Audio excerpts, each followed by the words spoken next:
तुम्हारा इस तरह रास्ता रोकने का मतलब? तेरा फैसला। तू कल कोर्ट में खड़ा होकर मेरे खिलाफ गवाही देगा, ये जानते हुए भी कि मैं शेषनाग के लिए काम करता हूँ। गवाही तो मैं जरूर दूंगा। तुमसे और तुम्हारे शेषनाग से जो कुछ बनता हो कर लेना। तो ले, फिर मर कुत्ते की मौत।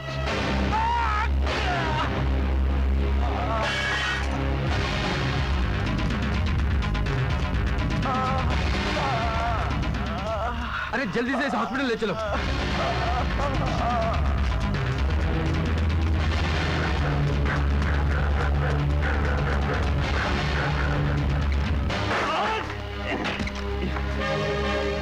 अबे छोड़ दो मुझे, मैं कहता हूँ छोड़ दो मुझे, छोड़ दो।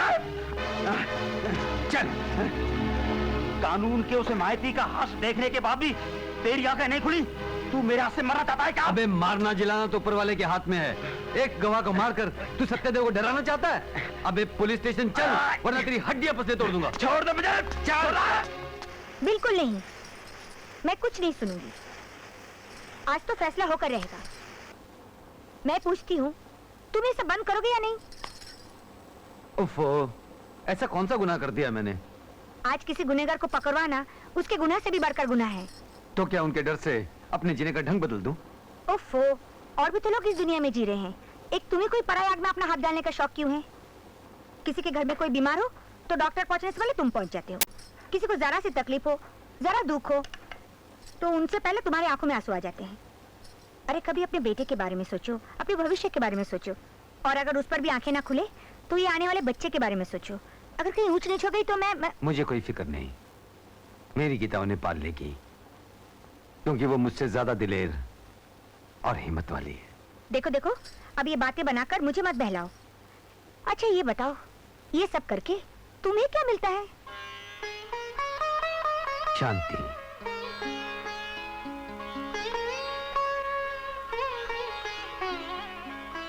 एक बात बोलूं,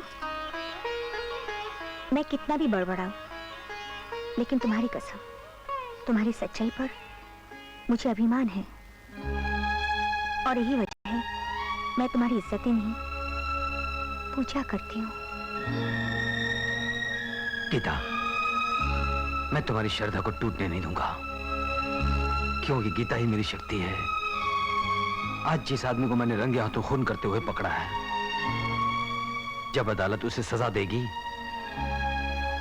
तो मेरी आत्मा को शांति मिलेगी। चश्मदीद गवाह सत्यदेव की गवाही के बिना पर यह अदालत मुजरिम शंकर को दफा 302 के तहत सजाए मौत देती है। मेरे भाई का कानून ने कत्ल कर दिया, और उसकी वजह है वो सत्यवादी सत्यदेव। ना, तुम्हारा भाई मरा नहीं, वीर गति को प्राप्त हुआ है। कानून तोड़ना जिनका धर्म हो और खून करना जिनका कर्म हो, वो धर्म और कर्म की राह पर शहीद होते हैं। अंग्रेजी में एक कहावत है, strike while iron is hot. वो लोहा होता है जिसको गरम करके काटते हैं, लेकिन मेरा तजुर्बा कहता है कि दुश्मन को हमेशा ठंडा करके मारना चाहिए। मैं समझा नहीं। मैं समझाता हूँ। व्यापार से लेकर कलयुग तक दुश्मन को मारने के लिए व्यूह की रचना की जाती है, जिसे चक्रव्यूह कहते हैं। इस चक्रव्यूह से अभिमन्यु जैसा योद्धा तक नहीं बच पाया, फिर इस सत्यदेव की औकात ही क्या है? देखते रहो मैं उस सत्यदेव को अपने चक्रव्यूह में कैसे फंसाता हूं। अरे गीता, जल्दी से मेरा छाता दो, वरना फैक्ट्री पहुंचने में देर हो जाएगी। लाई बाबा। ये लो। अरे ये क्या है? क्या है? क्या है ये? ये क्या है? तुम्हारे माथे का लाल टीका कहाँ है?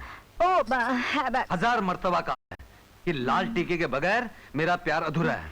अरे बाबा, ये लाल टीका ही तो मेरी प्रेरणा है। जल्दबाजी में लगाना भूल गई, अब भी लगा लेती हूँ। सुनो, कहीं जिंदगी में मैं जल्दबाजी कर गया तो ये मत कहना कि मैं तुम्हें भूल गया। तुम भूल कर भी हमें भूल नहीं सकते, समझे? मान लिया, तुम जीत गई, मैं हार गया। चल आओ। पापा मेरी किस्सी। अरे बाबा, मैं तो भूल ही गया था। लाओ। और ये क्या? बड़े को खिशी दी है, आने वाले छोटे को भी तो देनी पड़ेगी। हाँ?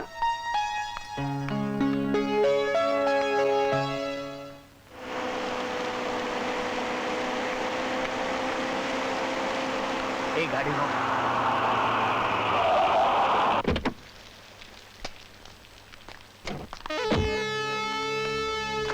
नमस्कार। नमस्कार, माफ कीजिएगा, मैंने आपको। मैं शेषनाग हूँ और ये है शिवा। इसके भाई शंकर को आपकी गवाही ने कल फांसी पर लटका दिया। वो खूनी शंकर? हाँ, खूनी, कमीना, दरिंदा और बड़ा ही टुच्चा आदमी था।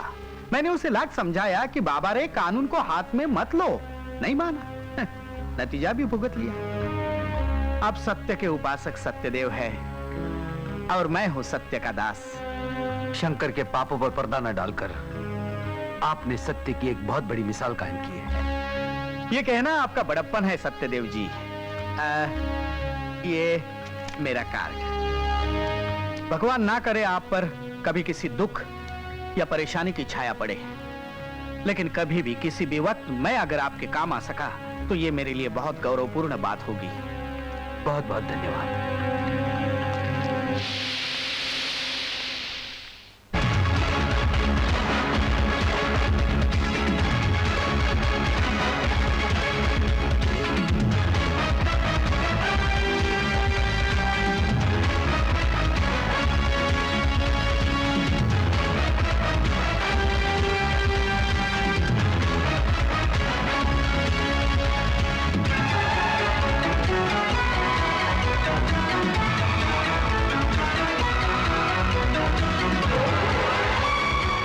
सत्यदेव भैया, भाभी की तबीयत अचानक खराब हो गई है। क्या? हाँ, उन्हें हॉस्पिटल ले गए, आप जल्दी चलिए। चलो।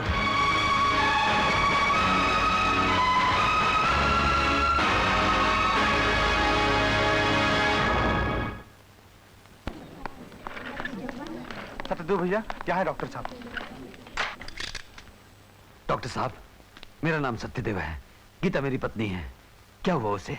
मेडिकल टर्म्स जानकर क्या कीजिएगा, बस इतना समझ लीजिए कि माँ और बच्चे की जान बचाने के लिए ऑपरेशन करना पड़ेगा। मेरे लिए उन दोनों की जान अपनी जान से ज्यादा कीमती है। जैसे भी हो जल्दी से ऑपरेशन कर दीजिए डॉक्टर साहब। इस ऑपरेशन में तकरीबन 20,000 रुपए खर्च होंगे। 20,000 रुपए? डॉक्टर साहब, इतना रुपया तो हमने आज तक अपने हाथों से गिना तक नहीं। 800 रुपए कमाने वाला मजदूर इतने रुपयों का सपना भी नहीं देख सकता। मैं एक मजदूर की मजबूरी समझता हूँ मिस्टर सत्यदेव। ऑपरेशन तो मैं अपनी जिम्मेदारी पर कर दूंगा, लेकिन इसके अलावा दवा और दूसरे खर्च भी तो हैं। मेरा काम मानिए, वक्त जाया करने के बजाय कोशिश कीजिए। जी डॉक्टर साहब, मैं कुछ भी करके भले ही अपने आप को गिरवी रखकर इन पैसों का इंतजाम जरूर करूंगा, लेकिन मेरे बीवी बच्चे को कुछ नहीं होना चाहिए डॉक्टर साहब।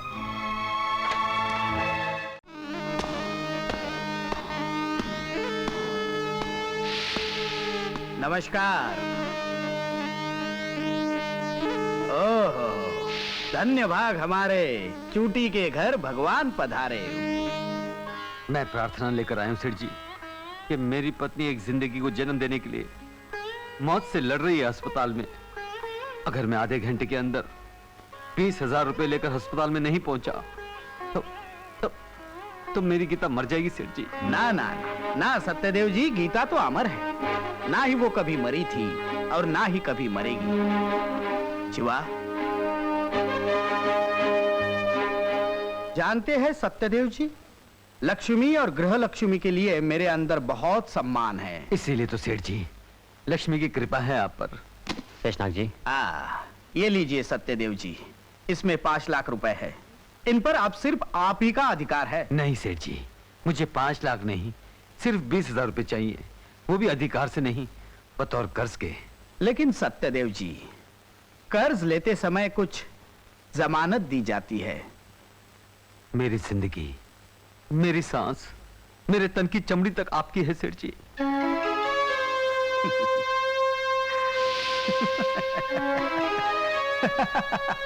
इतना सब कुछ तो मुझे मंदिर के बाहर बैठा भिखारी भी दे सकता है। अगर मैं उसे 20,000 रुपये दे दूं तो।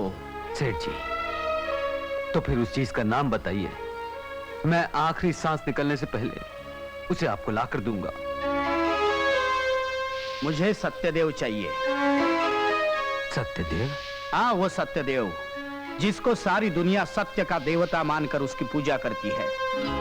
सेठ जी, सत्य की तो पूजा होती है, सत्य बिकता नहीं।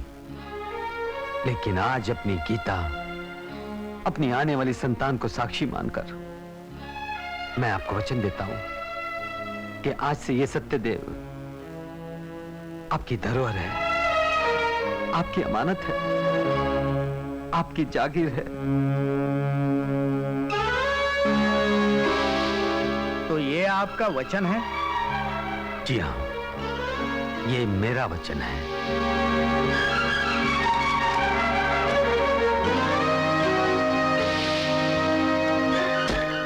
सांप का फंड कुचलने के बजाय आपने उसे दूध पिलाया है। क्या जरूरत थी 20,000 रुपए देने की? तुम नादान हो, बच्चे हो। जैसे कुछ लोगों की ताकत झूठ होती है, वैसे कुछ मूर्खों की कमजोरी सत्य होती है। आज ये सत्यदेव हमें वचन देकर हमारे चक्रव्यूह में खुद फंस गया है।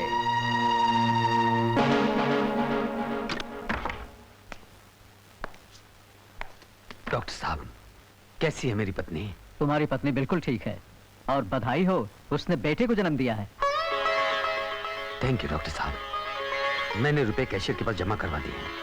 मिस्टर सत्यदेव, लगता है भगवान तुम पर कुछ ज्यादा ही मेहरबान हैं। दरअसल तुम्हारे रुपया जमा करवाने से पहले ही मैंने ऑपरेशन कर दिया था। बहुत बहुत शुक्रिया डॉक्टर साहब, बहुत बहुत शुक्रिया। जानते हैं डॉक्टर साहब, दुनिया में सबसे ज्यादा खुशनसीब कौन होता है? कौन?